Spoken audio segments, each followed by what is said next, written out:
Les comentaba que estábamos viendo la vez pasada Jeremías 7, pero ahora vamos a ver Jeremías, el capítulo 17 de Jeremías. En el capítulo 17 de Jeremías voy a compartirles algunos versos que hoy lo que quiero ver son algunas verdades de Dios que me parece muy importante que las podamos atesorar y que las podamos examinar, que las podamos mirar. Yo sé que acá hay mucho para sacar y hay mucho para poder compartir. Es muy importante que podamos tomarla con la seriedad que merece, ¿no? Así que si tienen sus Biblias por ahí, supongo que ya habrán ido a Jeremías capítulo 17. Les voy a leer desde el primer verso hasta el 4 para ponernos en contexto. Jeremías 17 del 1 al 4. Dice así, con el favor de Dios y que Dios nos ayude a que podamos seguir la transmisión hasta el final. Dice Jeremías 17 del 1 al 4. El pecado de Judá escrito está con cincel de hierro y con punta de diamante. Esculpido está en la tabla de su corazón y en los cuernos de sus altares. Mientras sus hijos se acuerdan de sus altares y de sus imágenes de acera, que están junto a los árboles frondosos y en los collados altos, sobre las montañas y sobre el campo. Todos tus tesoros entregaré al pillaje por el pecado de tus lugares altos en todo tu territorio. Y perderás la heredad que yo te di y te haré servir a tus enemigos en tierra que no conociste, porque fuego han encendido en mi furor que para siempre arderá. Bueno, esos primeros 4 versos nos ponen un poquito en contexto. El título habla del pecado escrito en el corazón de Judá. El pueblo de Judá, indudablemente en estos 4 versos podemos ver la condición del pueblo, del corazón del pueblo. Fíjense que comienza diciendo que el pecado de Judá escrito está con cincel de hierro y con punta de diamante, o sea, esculpido en la tabla de su corazón, para que veamos que la dureza del corazón y lo grabado que está tan grabado el pecado, está tan grabado en el corazón de este pueblo, que el ejemplo o la forma de expresarlo Jeremías, o Dios a través de Jeremías en este caso como profeta, es diciéndole que está con cincel de hierro y con punta de diamante esculpido en la tabla de su corazón. Y pone un poco en contexto lo que sucedía. Dice, mientras sus hijos se acuerdan de sus altares y de sus imágenes de acera. Yo no sé si recuerdan la prédica anterior, yo les comentaba que Jeremías, profeta de Dios, iba al pueblo de Judá, se paró enfrente de la puerta del templo, porque todos iban a adorarlo al Señor, al templo, pero seguían ellos adorando otros dioses con D minúscula, dioses falsos, como decía en el texto. Seguían inclinándose delante de imágenes, ellos hacían estatuas, imágenes talladas, a las cuales veneraban. Y no era el Señor su único Dios, sino que ellos habían depositado su confianza, estaba depositada en otras cosas, era idolatría. Y por eso la voz de Dios a través del profeta Jeremías, exhortando al pueblo de que ellos estaban entrando al templo a levantar las manos, a adorar a un Dios santo, al único Dios, pero así y todo su corazón estaba también volcado a imágenes, a dioses falsos, también al destrato de otras personas, a la falta de respeto hacia su prójimo, y un sinfín de pecados, los cuales Jeremías, o Dios por boca de Jeremías, reprendía al pueblo para que se puedan arrepentir.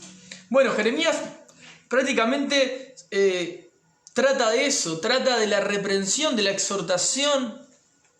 Las profecías de Jeremías son hacia el pueblo de Judá, y en este caso, en el 17, no es la excepción. O sea, el 17 comienza dando un ejemplo o describiendo el corazón de este pueblo. Era un corazón duro, tan duro que para ejemplificar la dureza del pecado de su corazón dice que estaba grabado con cincel y con punta de diamante el pecado en el corazón de este pueblo. Un corazón totalmente duro y que mientras sus hijos se acuerdan de sus altares y de sus imágenes de acera, o sea, adoraban a Acera, que están junto a los árboles frondosos y en los collados altos, sobre las montañas y sobre el campo. El Señor dice: todos tus tesoros entregaré el pillaje a los ladrones por el pecado de tus lugares altos en todo tu territorio, y perderás la heredad que yo te di, y te haré servir a tus enemigos en tierra que no conociste, porque fuego ha encendido en mi furor para siempre arderá. Perdón. Esta es la profecía que le trae Jeremías a este pueblo. Nada alentadora, ¿no? Les está diciendo: Dios está viendo el corazón duro que tienen ustedes. Es tan duro su corazón, es tan idólatra su corazón, no están rindiéndose a Él, que todo lo que Dios le había entregado al pueblo lo iba a perder. Y no solamente eso, sino que iban a terminar sirviendo a sus enemigos. En tierra que no conociste, dice el verso 4, ¿no? Porque fuego han encendido en mi furor, que para siempre arderá. O sea, la ira santa de Dios, ¿no? En contra de un pueblo rebelde que Él se había entregado por completo para bendecirlos. Pero ellos eran tan duros de corazón que seguían idolatrando, que seguían adorando falsos dioses. Ahora, el verso 5, yo voy a leer el 5 y el 6. Empieza Dios, a través de la boca de Jeremías, a expresarle al pueblo unas cuantas verdades que son aplicables obviamente hasta el día de hoy, para nosotros también, que se las voy a ir leyendo de a poco. Primero voy a leerles el verso 5 y el 6. Dice así: así ha dicho el Señor, maldito el varón que confía en el hombre y pone carne por su brazo, y su corazón se aparta del Señor. Así ha dicho el Señor: maldito el varón que confía en el hombre y que pone carne por su brazo, y su corazón se aparta del Señor. Verso 6. Será como la retama en el desierto, y no verá cuando viene el bien, sino que morará en los sequedales, en el desierto, en tierra despoblada y deshabitada. Y estos dos versos, el 5 y el 6, son ejemplos que dejan claramente o muestran claramente el tipo de persona que es el ser humano sin Dios. Así ha dicho el Señor, o sea, Jeremías está diciendo: así dice nuestro Dios. Maldito el varón que confía en el hombre. ¿Por qué es maldito? Porque benditos son solo aquellos, como vamos a ver más abajo, que confían en Dios. Y si tu vida no está puesta en Dios, no va a ser bendecida. La única forma en que la vida de alguien sea bendecida, eternamente bendecida, es depositando toda su confianza en el único Dios. Si tu confianza no está totalmente puesta en el único Dios, acá dice Dios cómo es aquella persona que no tiene puesta su confianza en Él y deposita su confianza en sí mismo, en las fuerzas humanas, en las capacidades humanas, en el ser humano, que falla, que peca, que se equivoca a diario y que indudablemente no es perfecto. Es maldito el varón, la persona, el hombre, que confía en el hombre y que pone carne por su brazo, o sea, que confía en la fuerza humana. Aquellos que tienen su confianza puesta, por ejemplo, en sus capacidades. Aquellos que tienen puesta toda su confianza en sus fuerzas. En aquel tiempo eran muchos los que eran soldados de guerra, había muchos que trabajaban con de repente hierro, maderas, etc. Y tenían toda su confianza puesta en las capacidades que tenían. Lamentablemente hoy pasa también similar. Muchos tienen depositada su confianza en sus capacidades. Sus capacidades lo han llevado a estudiar ciertas cosas o tener ciertos trabajos, hacer ciertas labores, donde depositan su confianza, su descanso. y no en Dios, sino en lo que uno mismo logra. Pero Dios dice que maldito es el hombre que confía en el hombre, que pone su confianza en la fuerza humana y su corazón se aparta del Señor. Aquellos que tienen su confianza puesta en sus capacidades,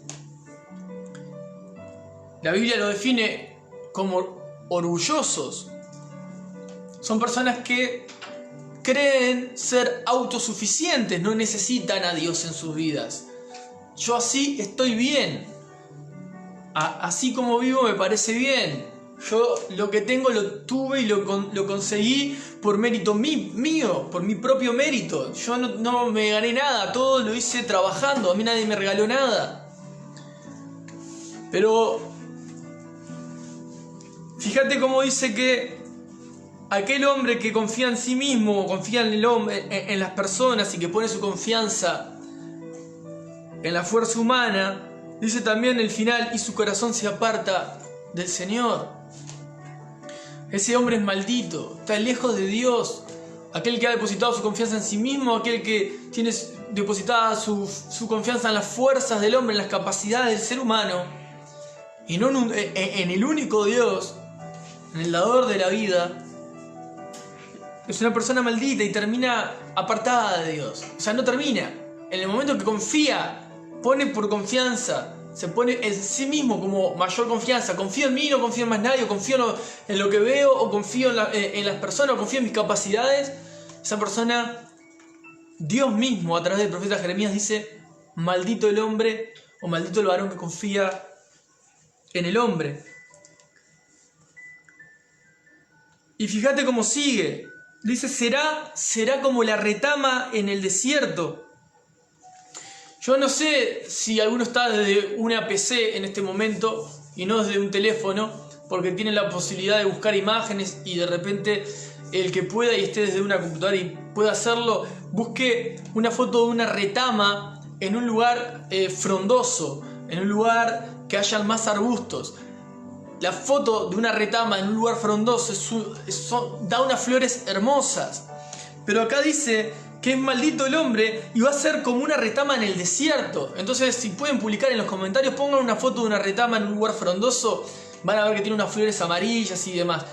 Pero ven, la retama también busquen la retama, una foto de una retama en un lugar desierto y van a ver una planta totalmente reseca, raquítica, gris, oscura, totalmente sola, con todo tierra reseca a su alrededor o arena.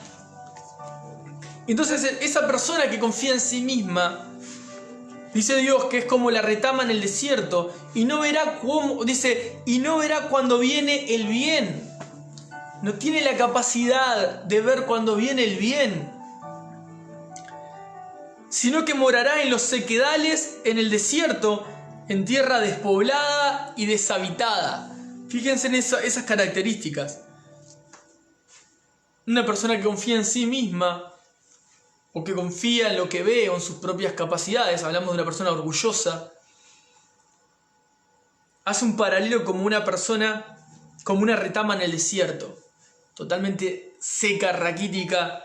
Acá dice que la retama en el desierto mora en los sequedales, en lugares secos, en el desierto, en tierras despobladas y deshabitadas. O sea, aquel que no camina con Dios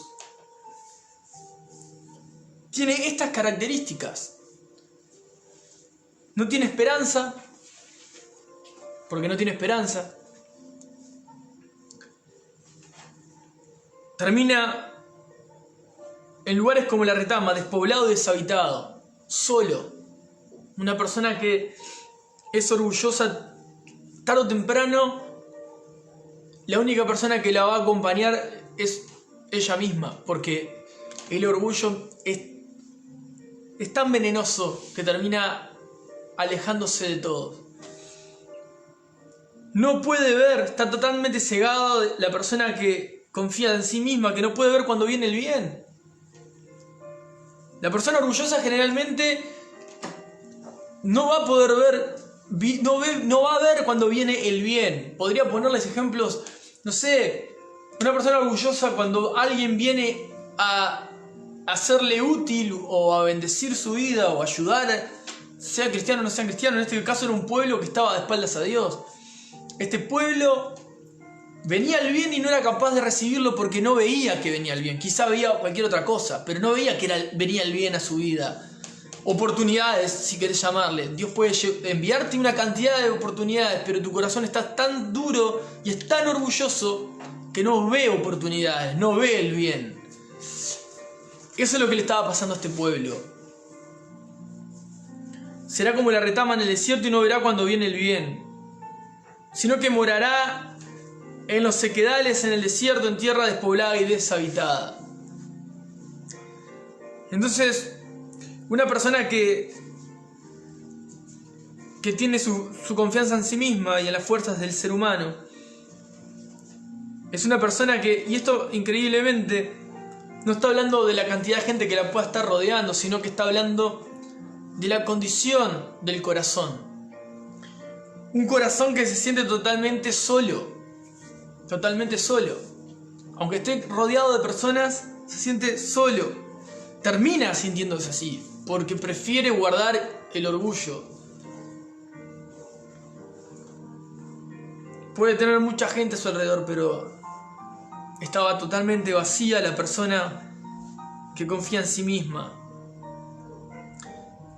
Cuando habla de la retama en el desierto, y aquel que vaya a tener la oportunidad de poder buscar después esa imagen y ver las imágenes de las retamas en el desierto, van a ver un arbusto reseco, totalmente solo y aislado.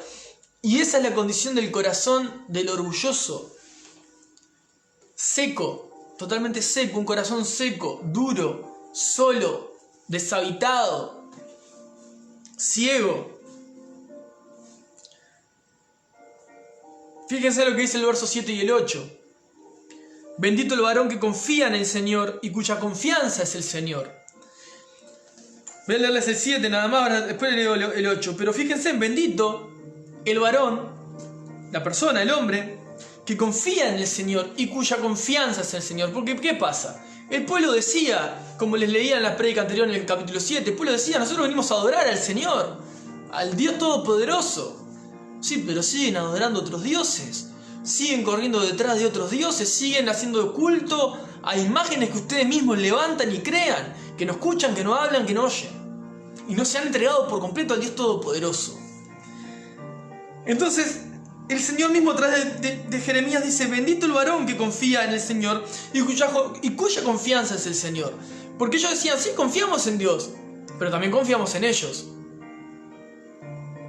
Pero bendito es el varón que confía en el Señor y cuya confianza está en el Señor. O sea, confía en el Señor y su confianza es el Señor. No hay más. Mi confianza es el Señor. No hay otro lugar donde yo haya depositado toda mi confianza. Es en el Señor. Esto tampoco lo tomen, no lo saquen de contexto y digan, entonces no confío en absolutamente nada, en ninguna persona, nada. Hablamos de la confianza como cuando uno deposita todo su ser, todo se entrega por completo a alguien o a algo, lamentablemente. Cuando nosotros nos entregamos por completo a Dios, estamos entregando toda nuestra confianza en Él, sabemos quién es, sabemos qué hace y confiamos plenamente. También, obviamente uno tiene que confiar en ciertas cosas, en el día a día depositas tu confianza en ciertos aspectos en las personas, pero generalmente depositas un poco de confianza en ciertas personas, en un médico, en lo que quieras poner, en alguien que maneja un ómnibus o no sé. ¿Pero por qué? Porque sabes que lo que está haciendo sabe hacerlo, pero no confiarías tu vida, tu propia vida, en manos, totalmente en manos, en todos los aspectos de tu vida, en ciertas personas, porque sabes que ellos son buenos o están preparados en cierto aspecto. Y menos en el aspecto espiritual. Porque si estamos hablando del tema espiritual, mi confianza está en el Señor y es el Señor por completo. Y Dios les estaba mostrando a través de la boca de Jeremías a este pueblo la diferencia entre una persona maldita, sin Dios en su vida, y una persona bendita, con Dios como el eje principal de su vida, la columna vertebral de su vida, siendo Dios. Fíjense, bendito el varón que confía en el Señor, bendito el hombre, la persona que confía en el Señor y cuya confianza es el Señor. El 8 dice, porque será como el árbol plantado junto a las aguas, que junto a la corriente echará sus raíces y no verá cuando viene el calor, sino que su hoja estará verde y en el año de sequía no se fatigará ni dejará de dar fruto. Fíjese qué interesante la comparación ahora que hace con el hombre que es bendito por poner su confianza en Dios, plenamente en Dios. Es como un árbol plantado junto a las aguas. A ver, dice, el hombre que confía en Dios es como un árbol que está plantado junto a las aguas. Y esas aguas, si nosotros somos el árbol, esas aguas representan a Dios, más precisamente al Espíritu Santo. Fíjense que no dice el agua, dicen las aguas, dando a entender que son muchas, dando a entender que probablemente, como dice más abajo, dice que junto a la corriente echará sus raíces, o sea que esta agua está corriendo constantemente. Y así es nuestro Dios, así es nuestro Señor. ¿Por qué?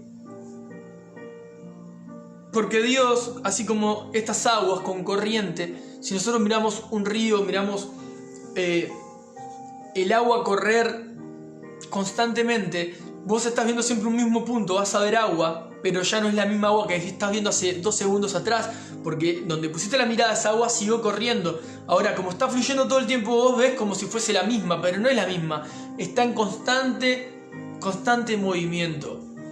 ¿Qué digo con esto? Que el árbol que está plantado junto a las aguas, junto a las corrientes de las aguas, echará raíces que se va a estar alimentando de estas aguas. Estas aguas dijimos que es el Espíritu Santo de Dios. ¿Y por qué fluye constantemente? Porque es un río, como después podemos ver más adelante las expresiones distintas a las que hace referencia al Espíritu de Dios, al Espíritu Santo, como aguas. Porque está fluyendo constantemente y Dios es totalmente infinito en gracia, o si quieren usar una palabra sobreabundante, bueno, sobreabundante en gracia, sobreabundante en misericordia, sobreabundante en bondad, sobreabundante en amor, sobreabundante en paciencia, en benignidad. Ese es nuestro Dios, sobreabundante en sabiduría, en inteligencia. Entonces, si nosotros vemos a nuestro Dios y nos estamos alimentando de nuestro Dios, ¿de qué? Si estamos alimentándonos como ese árbol a esas aguas, ¿de qué vamos a estar alimentándonos? Bueno, le decía un poco eso. Es sobreabundante en amor, en paciencia, en inteligencia, en sabiduría, en gracia, en misericordia. Y fíjate el resultado de ser ese árbol que se alimenta de este río, que corren esas aguas en sus raíces. Dice, porque será como el árbol plantado junto a las aguas, que junto a la corriente echará sus raíces y no verá cuando viene el calor, sino que su hoja estará verde y en el año de sequía no se fatigará ni dejará de dar fruto. Mirá qué interesante. A comparación de la persona que confía en sí misma, que dice que no puede ver cuando viene el bien, en este caso, el que echa raíces en Dios y se alimenta de Dios, el hombre que se alimenta de Dios es bendito y no va a ver cuando viene el calor. O sea, en este caso sería al revés. Va a estar tan plantado y tan arraigado y alimentándose tanto de Dios que cuando venga el calor, el momento fuerte, no lo va a ver. Pero no porque no tenga discernimiento, no porque no tenga sabiduría, no se dé cuenta de las cosas, sino que no lo va a sacudir, porque está bien firme. Fíjate que sigue y dice, tampoco se va a secar, hablando de referencia que dice calor. No verá cuando viene calor, sino que su hoja estará verde. Va a venir el calor. Este árbol va a sentir el calor, pero dice que no lo va a ver porque su hoja se va a mantener verde. Totalmente se va a seguir mostrando maduro. La persona que confía en Dios, no solo cuando conviene, sino en todo tiempo, va a venir el momento de calor, pero su hoja se va a mantener verde. Va a seguir mostrando madurez. Sino que su hoja estará verde y en el año de sequía no se fatigará. No te está diciendo que este árbol no vaya a tener momentos de sequía, que vaya a poder evitar la sequía. La sequía va a venir, acá dice el año de sequía. Y nosotros como personas, aún arraigados, aún alimentándonos de Dios, vamos a tener momentos, periodos de sequía. Pero, dice que en el año de sequía no se fatigará, ni dejará de dar fruto. La persona arraigada a Dios, alimentada por los ríos de Dios, por el agua que corre y que fluye, va a poder sobreabundar en frutos, va a seguir mostrándose maduro frente a las dificultades en los momentos de sequía. No se va a fatigar, ni tampoco va a dejar de dar fruto. Fíjense qué antítesis tan grande. La vida del hombre que confía en sí mismo y la vida del hombre que tiene por confianza, su confianza totalmente puesta en Dios. Y acá en el 7 y el 8 volvemos a hablar de la condición del corazón. Dios está hablando al pueblo de Judá de la condición del corazón de aquel que confía en Él y de la condición del corazón del que no confía en Él. Y así como lo estamos leyendo para ellos, es totalmente aplicativo para el día de hoy, tanto para vos como para mí.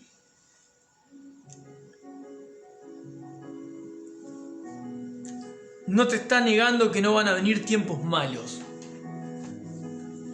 No te está negando que van a venir momentos duros. No te está negando que van a venir momentos difíciles.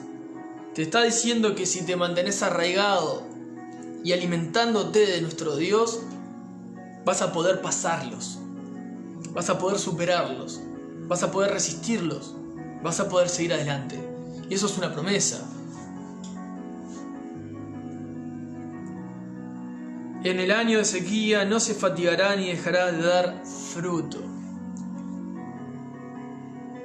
Sigamos un poquito más. Voy a leerles hasta el 10 en principio, porque si prestamos atención, yo les leí del 1 al 4 para ponerlos en el contexto de lo que estaba pasando. Dios les estaba mostrando la condición del corazón de este pueblo, del pueblo de Judá. Y del 5 al 10 tenemos a Dios hablando por la boca del profeta Jeremías. Entonces yo quiero leerles también el 9 y el 10, que son las palabras de Dios a través del profeta Jeremías hacia el pueblo de Judá. Después cambia la cosa, yo se las voy a explicar luego, pero vamos a leer el 9 y el 10. Dice: engañoso es el corazón más que todas las cosas, y perverso, ¿quién lo conocerá? Yo, el Señor, que escudriño la mente, que pruebo el corazón, para dar a cada uno según su camino, según el fruto de sus obras. Engañoso es el corazón más que todas las cosas.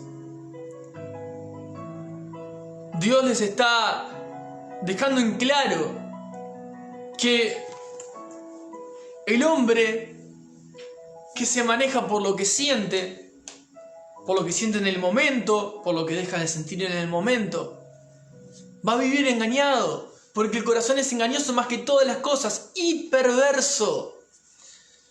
Un día puedes sentirte bien, un día puedes sentirte mal. Mire, se lo voy a poner un ejemplo sencillo. Hoy me levanto de repente, me levanté temprano, es una suposición. Me levanté temprano, no tengo ganas de ir a trabajar, no siento ganas de ir, no siento. Ahora, si vos me decís todos los días te levantás con ganas de ir a trabajar y que sentís, perfecto, pero vamos a poner una suposición. Me levanto y no siento ganas de ir a trabajar. ¿Sabes qué? No voy.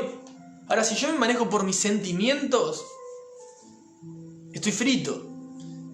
Porque por encima, o más grande, o más importante, o más pesado, que mis sentimientos están las responsabilidades, los compromisos. Cuando uno se compromete a algo, yo firmé un contrato hace 13 años, y si firmé un contrato, tengo que cumplir con el contrato. Y, a ver, tengo que cumplir con el contrato más allá de lo que yo sienta en el transcurso. Si vos te comprometiste con algo en cualquier aspecto de tu vida, tenés que cumplirlo más allá de los sentimientos que tengas en el momento. Generalmente las personas que no pueden comprometerse con algo son personas orgullosas, que quieren que los demás de repente se amolden a sí mismos y no amoldarse a otros. No se comprometen porque no quieren cumplir. O si cumplen, quieren cumplir bajo sus requisitos. Entonces no se están comprometiendo. Las personas que no se comprometen, comprometen a otros. Y a veces los comprometen a otros en el sentido para mal. Es como decirte, mañana necesito que te voy a contratar porque mañana vayas a pintar la casa de fulano. Fulano pidió el día libre, te espera. Perfecto. Pero mañana me decís, no tengo ganas de ir, no voy a pintar la casa, voy a decirle que voy otro día. Bueno, esa persona no estaba comprometida con el trabajo que decía que iba a hacer. ¿Por qué? Sencillo. No se dio cuenta que comprometió a otra cantidad de personas. Entonces, ¿qué pasa con eso? La persona está mirándose a sí misma. La persona que tiene depositada su confianza en Dios, y su confianza es Dios, no mira con orgullo las situaciones, no se pone por delante de todo, sino que piensa en el total, mira el todo, no mira solo su situación. ¿Sí? Entonces, ¿qué pasa con esto? Fíjense, dice: engañoso es el corazón más que todas las cosas y perverso, ¿quién lo conocerá? Yo, el Señor, que escudriño la mente. Punto número 1. Escudriña la mente. Sabe qué estamos pensando. Está viendo a ver qué es lo que estás razonando. Aún mientras cuando escuchás esto, mientras estás escuchando la prédica, fíjate que prueba el corazón. Yo, el Señor, que escudriño la mente y que pruebo el corazón. Está probando nuestro corazón. Estaba probando el corazón de Judá, a ver cómo respondía ese pueblo delante de él. Está probando tu corazón Dios. ¿Para qué? Dice: para dar a cada uno según su camino, según el fruto de sus obras.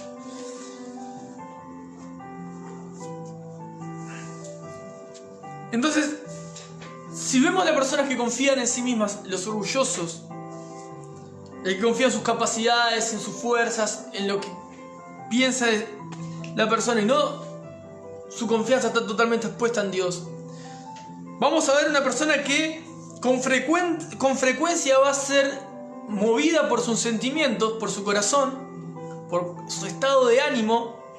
Por lo tanto, va a vivir engañado y engañando. Va a vivir sin compromisos, pero comprometiendo a otros por su falta de compromiso. Tiende a comprometer a los demás, pero no se compromete. ¿Me siguen? ¿Lo están entendiendo? Espero que sí. No me pueden decir levantar la mano ni me pueden decir nada porque se estoy transmitiendo por acá. Pero bueno, espero que esto quede claro. El que vive depositando su confianza en sí mismo vive siendo engañado por sus sentimientos y termina engañando. No se compromete, termina comprometiendo a otros. Engañoso es el corazón más que todas las cosas y perverso, ¿quién lo conocerá? Yo, el Señor, que escudriño la mente, que pruebo el corazón para dar a cada uno según su camino, según el fruto de sus obras. Y hasta acá obviamente estamos viendo verdades que se aplican al día de hoy, aún en el día de hoy, de Dios, haciendo comparación entre el hombre que confía en sí mismo y el hombre que confía en Dios. Pero fíjate esto, vos como cristiano, o yo como cristiano, tendríamos, entre comillas, no lo pongo, que ser ese hombre del versículo 7 y 8. Bendito el varón que confía en Dios y cuya confianza es el Señor, porque será como el árbol plantado junto a las aguas, que junto a la corriente echará sus raíces y no verá cuando viene el calor, sino que su hoja estará verde y en el año de sequía no se fatigará ni dejará de dar fruto. Ese tendrías que ser vos y tendría que ser yo. Pero lamentablemente seguimos en este cuerpo de pecado, corrupto, que tiende a buscar siempre depositar su confianza en sí mismo. Y muchas veces, aún siendo cristiano, te terminás pareciendo un poco mucho, lamentablemente, al hombre del versículo 5 y 6. A veces te pareces más a esa retama en el desierto que no puede ver cuando viene lo que está bien. Te pareces a esa retama en el desierto porque terminás sintiendo que estás solo o sola, independientemente de la gente que te rodea. Pero como confías en vos mismo procurás alejarte de todos. Entonces terminás en un sequedal espiritual, totalmente despoblado y deshabitado, porque vos mismo estás buscando estar en esa situación. Porque más grande que tu Dios, estás dejando que sea tu orgullo. No que Dios sea menos que tu orgullo, sino que vos estás permitiendo que crezca dentro tuyo, más que la obra de Dios en tu vida, sea tu orgullo.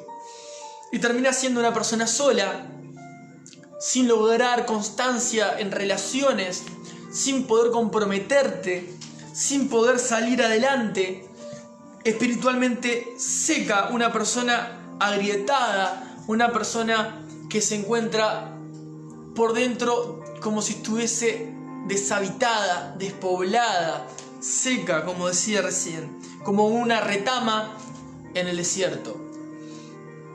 Y lamentablemente como cristianos luchamos con esta vieja naturaleza que va a tender a vivir confiando en sus capacidades, en sus fuerzas, en sus talentos, en su intelecto, en su opinión, en sus sentimientos, en cómo me siento hoy.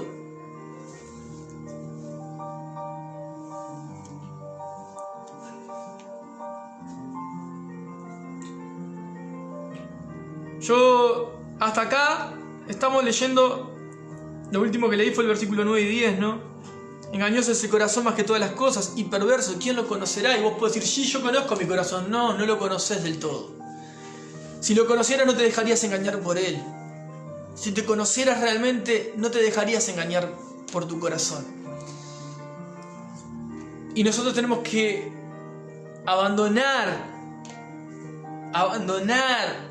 el deseo constante de querer dominar las situaciones y entregarnos por completo a Dios para que sea Él nuestra confianza y no sigamos nosotros siendo nuestra mayor confianza.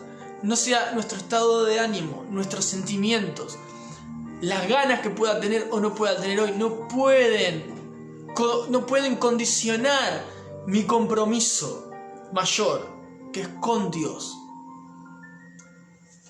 Es como si yo hoy estoy enojado, estoy cansado, estoy triste, estoy angustiado, lo que quieran poner, entonces no tengo ganas y no voy a compartir nada, por decir algo. Si yo tuviese que predicar según como me siento, muchas veces capaz que no hubiese ni compartido, porque estaría siendo guiado por el sentimiento que me esté dominando en este momento.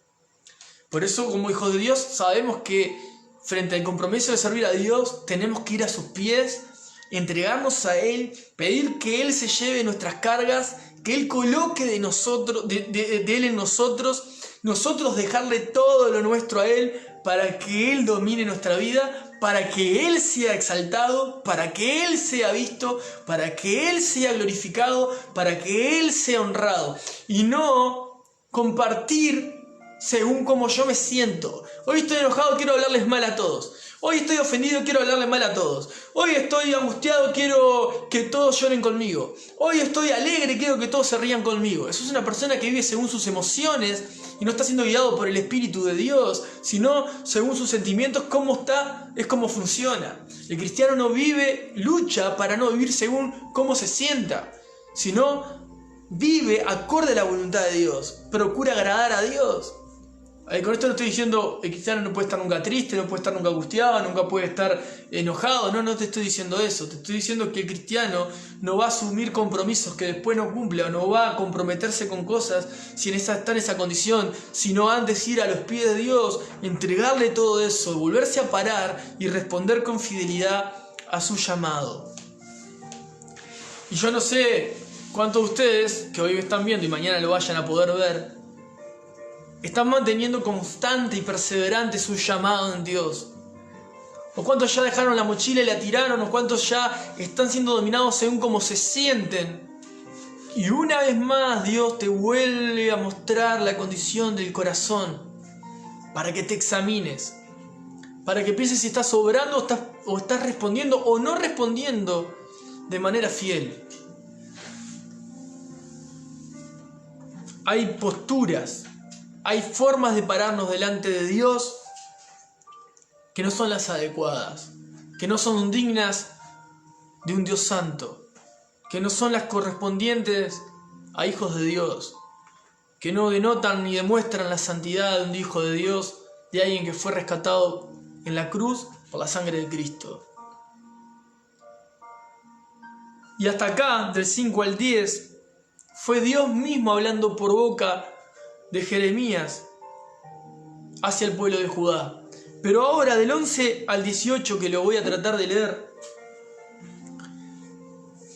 y espero que me dé el tiempo, vamos a estar viendo que ya no es Dios por boca de Jeremías al pueblo de Judá, sino que es Jeremías hablándole directamente a Dios. Esto es una oración de Jeremías hacia el Señor.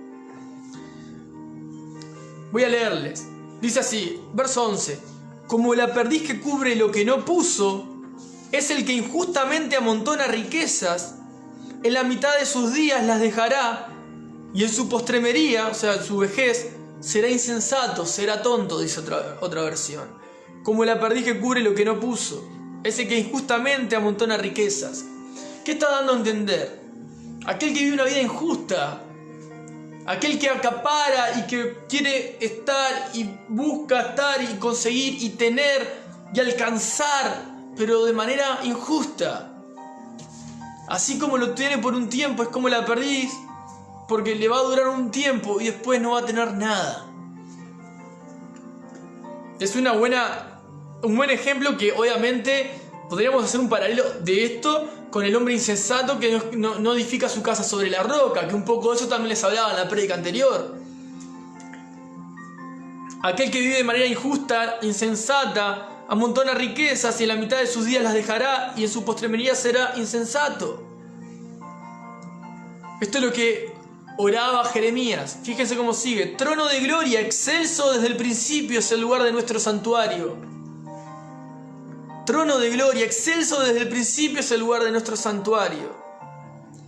Esa manera de colocarlo en el lugar que corresponde a nuestro Señor.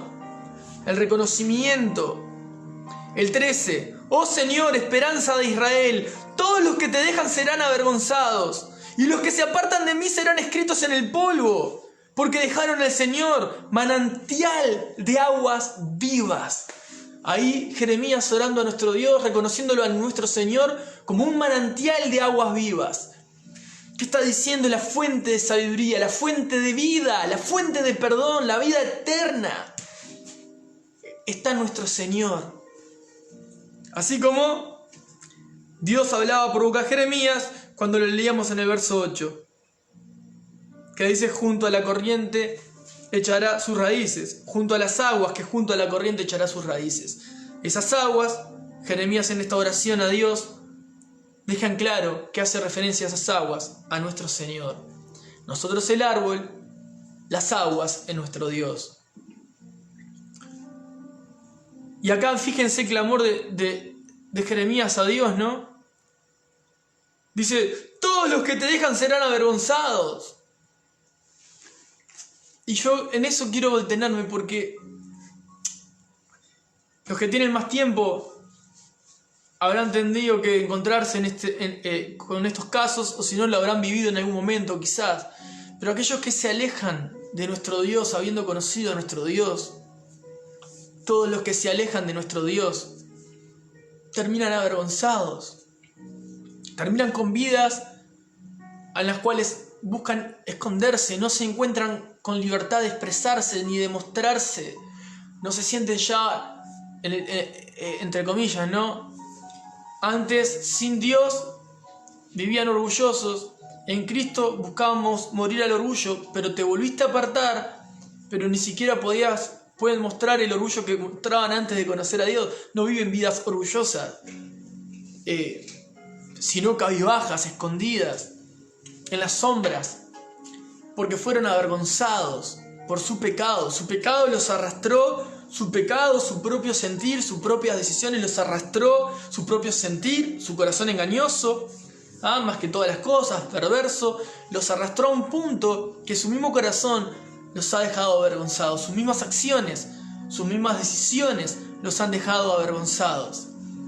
Y Jeremías clamaba por el pueblo porque sabía que todos los que se apartaban del Señor terminaban avergonzados.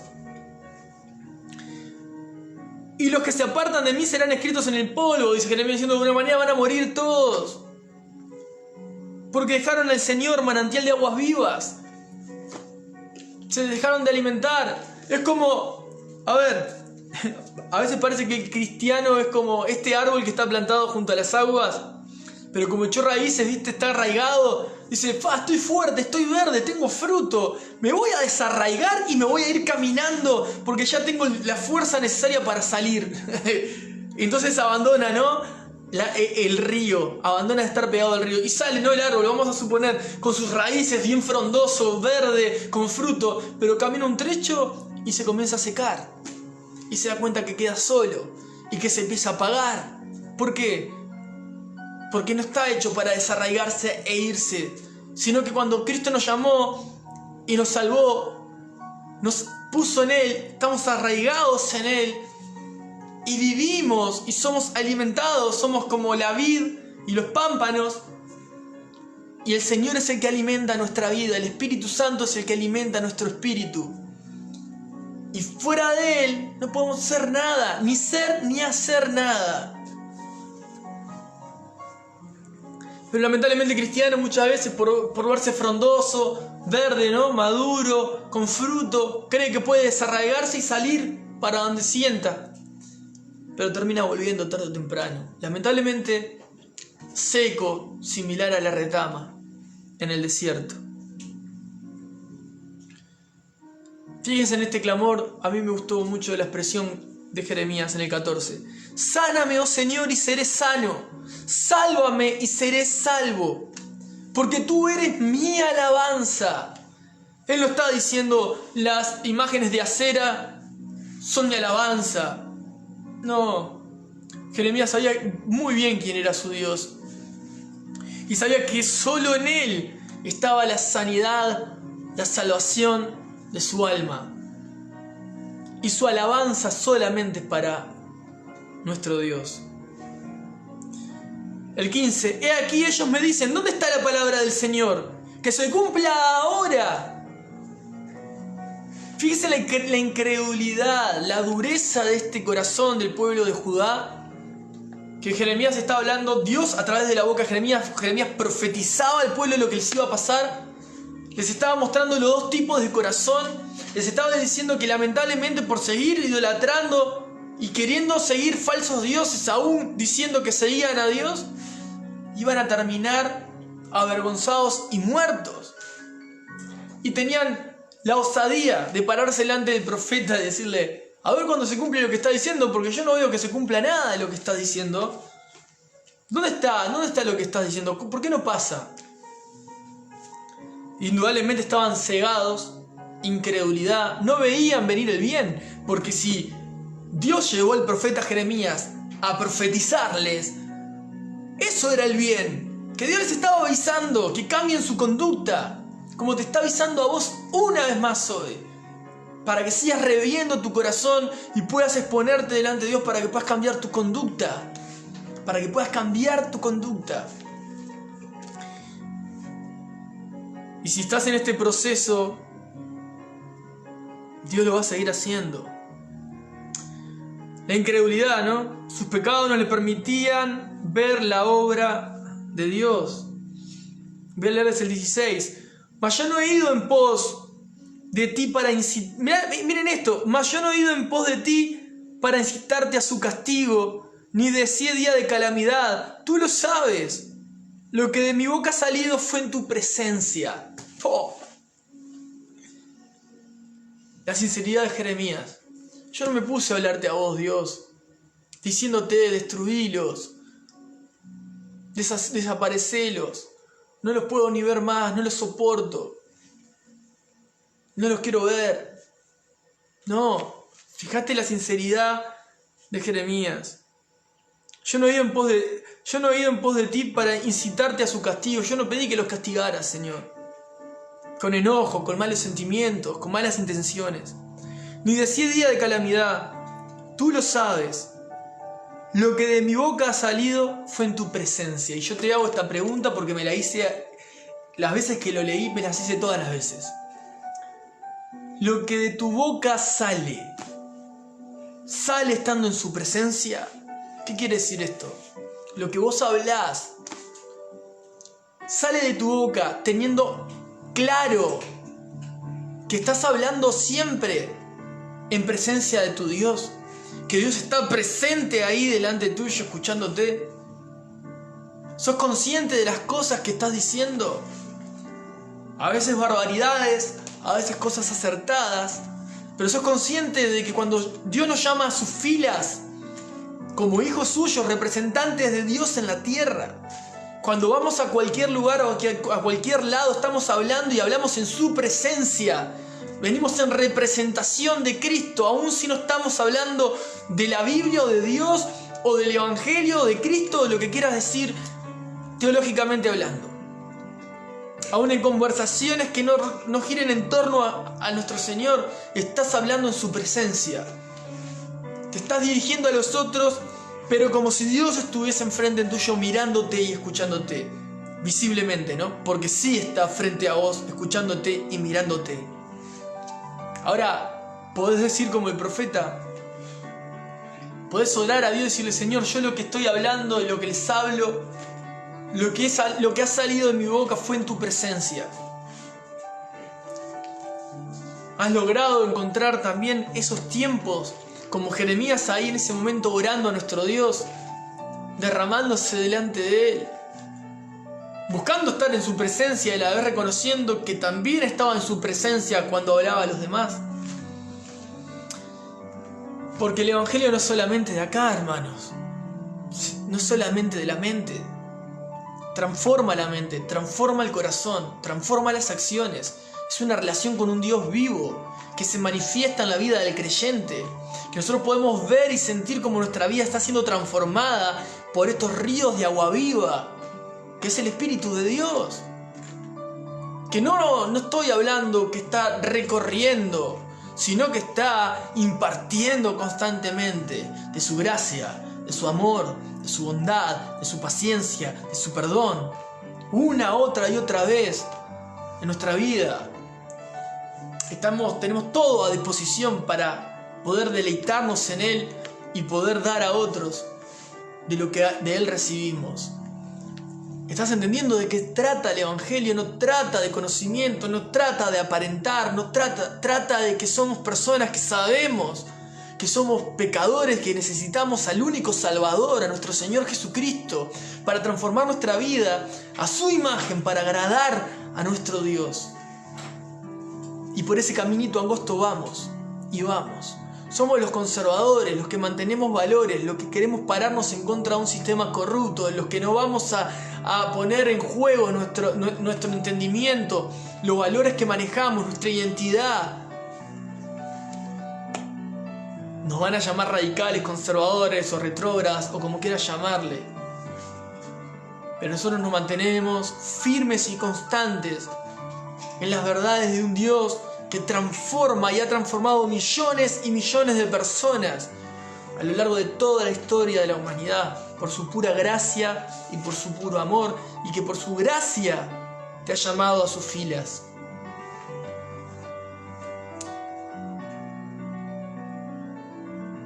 Los últimos 2 versos, Jeremías, siendo perseguido, siendo denigrado, expresa su lado humano y su necesidad de venganza, pero no buscándola él mismo. Fíjense en la expresión: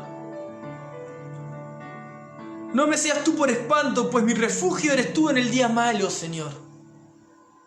Avergüéncese los que me persiguen y no me avergüence yo. Asómbrese ellos y yo no me asombre.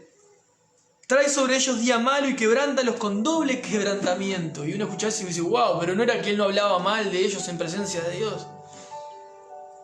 Él nunca fue delante de Dios para pedirlos que los destruyeran. Pero fue tanto el ataque que recibió, tanto las injurias, tanto desprecio, que él no se levantó a golpearlos, ni se levantó en contra de ellos con sus propias fuerzas. Él no quería ser avergonzado, que ellos se avergüencen. Yo no, Señor. Yo no voy a dejar de confiar en vos. Y a vos voy a ir a pedírtelo. Hacé vos con ellos lo que yo no voy a hacer. Él es nuestro Dios. De Él es la venganza. Dios nos llama a ser vengativos. Dice que dejemos lugar para que Él actúe contra los que nos acechan, contra los que se levantan en contra de nosotros. Yo quiero, para terminar, le voy a leer rápidamente algunos versos para mostrarles cómo esta agua viva, estas corrientes de aguas, estos manantiales de aguas, representan a nuestro Señor Jesucristo. Nuestro mismo Señor Jesús, hablando con la samaritana en Juan capítulo 4, verso 10, dice: respondió Jesús y le dijo: si conocieras el don de Dios, el regalo de Dios, ¿y quién es el que te dice dame de beber? Tú le pedirías y Él te daría agua viva. El verso 14 del mismo capítulo: mas el que bebiere del agua que yo le daré, no tendrá sed jamás, sino que el agua que yo le daré será en él una fuente de agua que salte para vida eterna. Un poco más adelante, en Juan también, en el capítulo 7, en el verso 37, dice: en el último y gran día de la fiesta Jesús se puso en pie y alzó la voz diciendo: si alguno tiene sed, venga a mí y beba. El que cree en mí, como dice la Escritura, de su interior correrán ríos de agua viva. El Espíritu de Dios viene a morar en aquellos que tienen sed y van a Jesús a saciarse. Y si vos estás sediento, anda a Cristo para saciarte, y de tu interior correrán ríos de agua viva.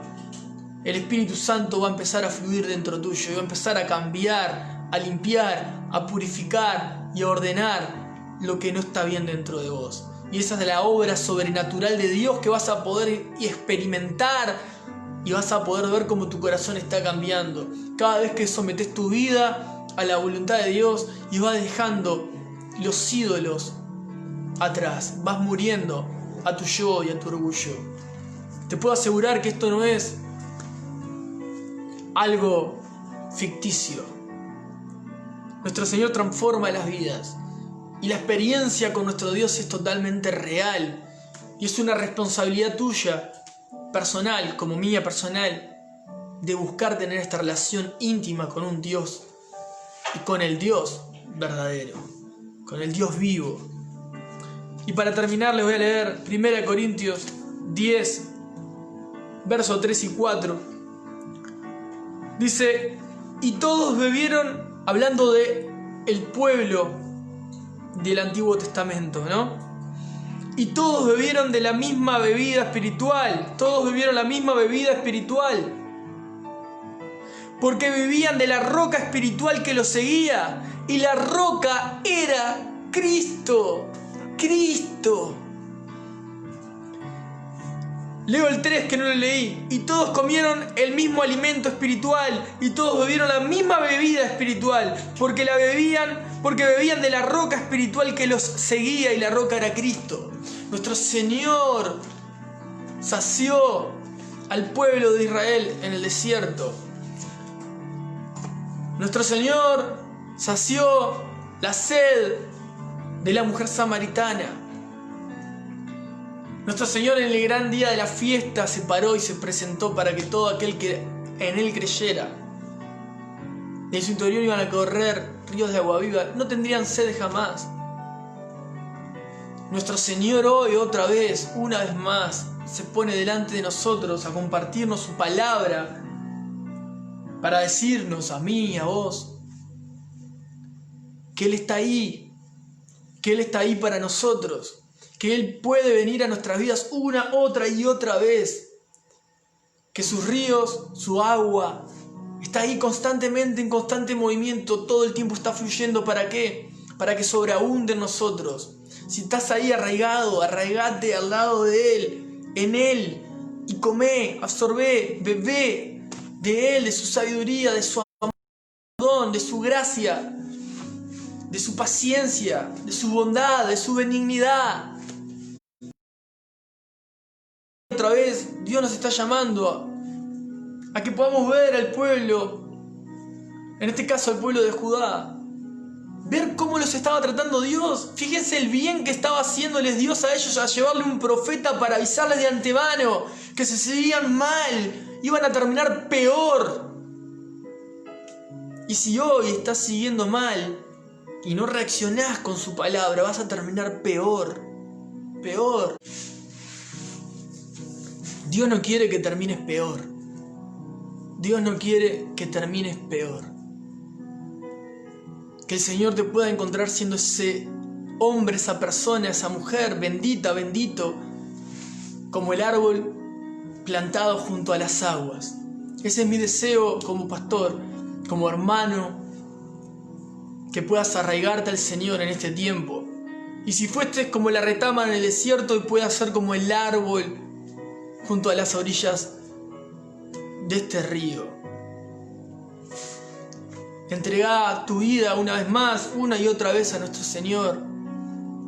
Dejá atrás la idolatría, el sentimiento de autosuficiencia.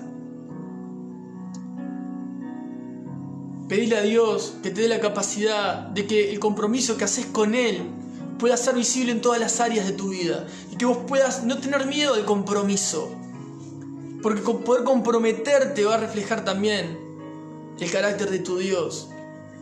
Nuestro Dios se compromete, promete y cumple, y tenemos que ser imitadores de nuestro Señor. Y cuando somos obedientes y respondemos a su palabra, no hay nada más maravilloso que ver cómo Él mismo la respalda, cómo Él mismo la lleva a cabo a través de nosotros. Y Él nos da todo lo necesario para poder proceder de manera sabia. Que el Señor te encuentre siendo ese árbol. Que el Señor te encuentre viviendo para la gloria de Él. Y que nos encuentre. Que sigamos ahí. Si fuiste avergonzado por haberte alejado, estás alejado, puedas volver. Hay perdón en Cristo. Hay perdón en Cristo Jesús. Que Dios te bendiga. El Señor siga moldeándonos y podamos seguir haciendo su voluntad. Espero que les haya bendecido. Les mando un gran abrazo. Gracias por estar ahí y nos vemos pronto. Bendiciones para ustedes.